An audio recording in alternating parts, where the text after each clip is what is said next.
প্রশাসনের পক্ষ থেকে একটা সভা আহ্বান করা হয়েছে। প্রার্থীরা দলীয়ভাবে স্থানীয় ইশতেহার সেখানে প্রকাশ করবে। কেন্দ্রীয় ইশতেহার তো করবো কেন্দ্রীয় সঙ্গে। এখানে বসা পজিশন, কে সামনে কে পিছনে, এইটাকে কেন্দ্র করে একটা মানুষকে খুন করে ফেলা হলো। আরো 3 জন মানুষকে মৃত্যুর দুয়ারে পৌঁছে দেওয়া হলো।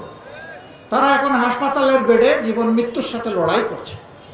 আমরা জানি না তাদের কিসমতে কি হবে। শুধু আল্লাহ তাআলার দরবারে দোয়া করি, আল্লাহ যেন মেহেরবানি করে দয়া করে আমাদের মতো কাঙ্গালদের দোয়াকে কবুল করে তাদেরকে যেন সুস্থতার নিয়ামত ফিরিয়ে দেন, তারা যেন সুস্থ জীবনে ফিরে আসে। আফসোস, 3টা দিন অতিবাহিত হয়ে গেল, এখন পর্যন্ত একজন আসামিকেও গ্রেফতার করা হলো না। ঢাকা এয়ারপোর্টে আজকে লাউঞ্জে স্বরাষ্ট্র উপদেষ্টার সাথে আমার সরাসরি দেখা হলো। আমি জিজ্ঞেস করলাম কি করলেন, বলে যে সম্ভবত মামলা হয় নাই। আমি বললাম নিশ্চিতভাবে গতকাল মামলা হয়েছে। আজ পর্যন্ত আমাদের কাছে এই মামলার কোনো অগ্রগতি নাই। তা আমরা কার দিকে চেয়ে আছি? তিনি আমার সামনে থেকে পুলিশের একজন ঊর্ধ্বতন কর্মকর্তাকে ফোন করলেন।